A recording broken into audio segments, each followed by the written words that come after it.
Supreme court ने तमिलनाडु के governor को बोला था आप अननेसेसरी डिले कैसे कर सकते हो, और इसी चीज़ को लेकर फटकार लगाई गई थी। यही सारे केसेस थे जिससे बेसिकली आगे जाके इन्हें काफ़ी दिक्कतें हुई, और आगे जाके यही चीज़ एक बेंचमार्किंग बनती है बाकी लोगों के लिए।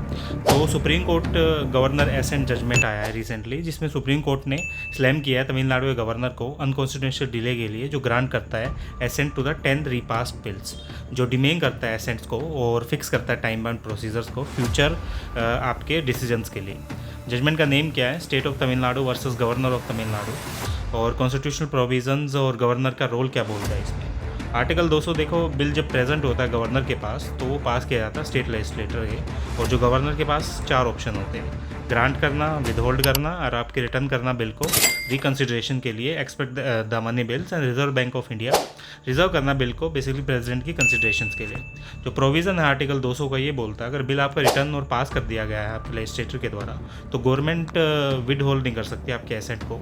और आर्टिकल 163 बोलते हैं गवर्नर को एक्ट करना पड़ेगा on the aid and advice of the council of ministers expect in the matters जहाँ पे डिस्क्रिप्शन अलाउड है।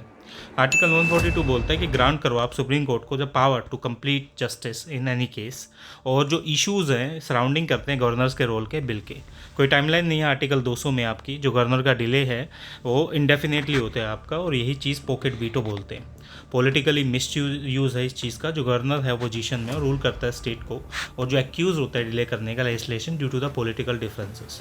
लैक ऑफ ट्रांसपेरेंसी, फेलियर क्या है आपके कम्युनिकेट करना रीजंस को, विद होल्ड करके एसेंट को, और वॉयलेट करना कॉन्स्टिट्यूशनल रिस्पॉन्सिबिलिटीज़ को। Rising legal dispute, states like Kerala, Punjab and Telangana में बेसिकली एससी ने मूव कर दिए थे आपकी साइटिंग सिमिलर डिलेज को। और जो मेजर आउटकम थे सुप्रीम कोर्ट जजमेंट के, state of Tamil Nadu versus governor of Tamil Nadu, इसमें डिक्लेयर किया था गवर्नर्स का डिले इज़ अ इलीगल।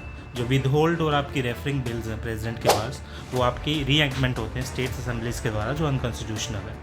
और बिल्स आपके रिसीव करते हैं एसेंट, जब आपका एक्सरसाइज कर दिया जाता है आर्टिकल 142। ऐसी ने इसको ट्रीट किया था 10 repass bill as having the assents. No absolute और पॉकेट वीटो, गवर्नर ने बेसिकली एक्ट किया था प्रॉम्प्टली, और इनडेफिनेटली आप बिल्स के ऊपर बैठ नहीं सकते, रिजर्व नहीं कर सकते उनको रीपैसेज के लिए।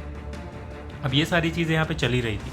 अब ये बेसिकली जो टाइम बाउंड फ्रेमवर्क होता है इस चीज़ का कैसे आपका डिफाइन किया गया। देखो, जो टाइम बाउंड फ्रेमवर्क होता है आपका वो लेट डाउन करता है कि 1 मंथ दिया गया है एसेंट में और रिजर्व में as per the states cabinet advice, 3 month दिए गए हैं गवर्नर्स को विदहोल्ड करने के लिए एसेंट्स अगेन द एडवाइस, और 1 महीना दिया गया है ग्रांट करने के लिए री एनेक्टेड द बिल।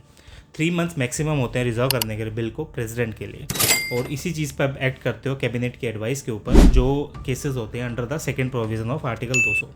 अब सिग्निफिकेंस क्या है इसी के जजमेंट का, री इन्फोर्सेस करता है फेडरलिज्म को, जो स्ट्रेंथ करता है लेजिस्लेटिव ऑटोनॉमी को, इलेक्टेड स्टेट गवर्नमेंट्स को, इन सारी चीज़ों को। एंड करता है misuse of the delay, prevent करता है गवर्नर्स को आपके पैरालाइजिंग करने के लेजिस्लेशन को थ्रू द साइलेंस और इंडेफिनिट एक्शन। क्लैरिफाई करता है कॉन्स्टिट्यूशनल इंटेंट को, जो आपकी आर्टिकल 200 मैंडेटरी है, कोई डिस्क्रिशनरी नहीं है चीज़ों के ऊपर, और आपका इंश्योर करता है लेजिस्लेटिव अकाउंटेबिलिटी के ऊपर। जो पार्लियामेंट्री डेमोक्रेसी है वो लेजिस्लेटिव रिप्रेजेंट है, वो विल ऑफ द पीपल के हिसाब से काम करती है, और जो अप्लाइज होती है अक्रॉस द स्टेट्स पे, जो आपकी अफेक्ट करता है पेंडिंग डिस्प्यूट्स को केरला, पंजाब एंड तमिलनाडु में, और जुडिशियल कॉन्सिक्वेंसीज आती हैं वहीं से। इस चीज़ का इंश्योर किया जाता है कि आपकी जो टाइम बाउंड एसेंट्स है और स्ट्राइक डाउन है आर्बिट्रेरी डिलेज के हिसाब से, स्ट्रेंथ करे इंडिया के कॉन्स्टिट्यूशनल फेडरलिज्म को और सेफगार्ड करे डेमोक्रेटिक